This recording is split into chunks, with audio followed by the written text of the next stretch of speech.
Modifier notre ADN pour nous transformer en surhomme ou simplement pour éradiquer des maladies génétiques grâce à un sécateur, mais non pas un sécateur pour jardiner, un sécateur génétique. Voilà une belle avancée scientifique, mais qui pose des problèmes éthiques.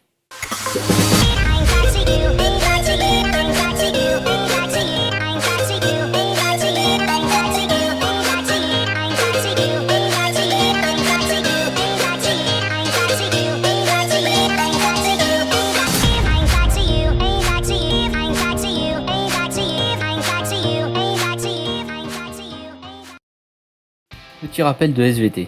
Nous sommes tous formés d'environ 70 milliards de cellules. Dans le noyau de chaque cellule, on trouve nos fameuses 23 paires de chromosomes qui sont formés d'ADN et on appelle gène une portion de cet ADN. Notre corps subit en permanence des mutations génétiques. Elles peuvent entraîner des maladies génétiques comme des cancers ou la mucoviscidose. La solution pour soigner ces maladies consiste à corriger les gènes déficients. Ce qui nous amène au sujet de cette vidéo, la technique CRISPR-Cas9. Son nom vient des deux outils qu'elle renferme.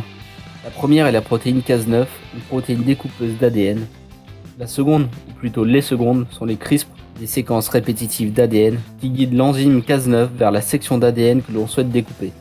En bref, ces deux outils combinés jouent le rôle d'une tête chercheuse qui localise le gène défaillant et le supprime avant de le remplacer par un gène sain.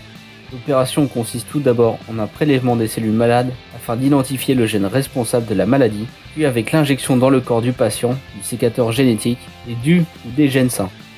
Le sécateur va ensuite découper le gène identifié et le remplacer par le gène sain.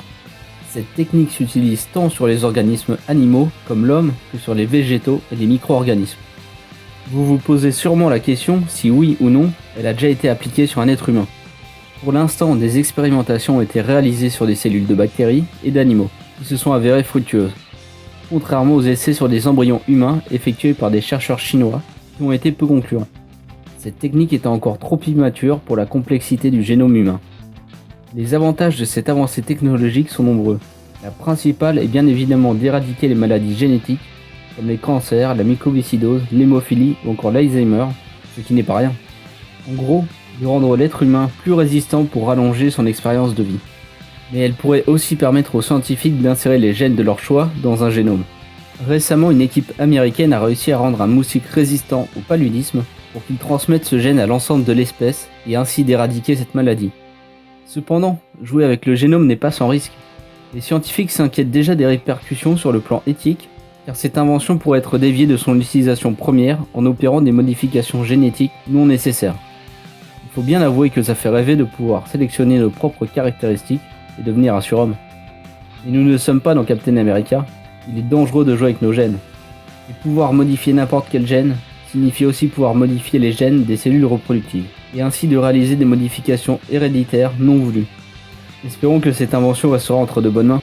J'espère que cette vidéo vous a plu. Si c'est le cas, je vous invite à m'en informer avec un petit like ou un petit commentaire. Et sur ce, je vous dis à la prochaine, et vivez avec le sourire.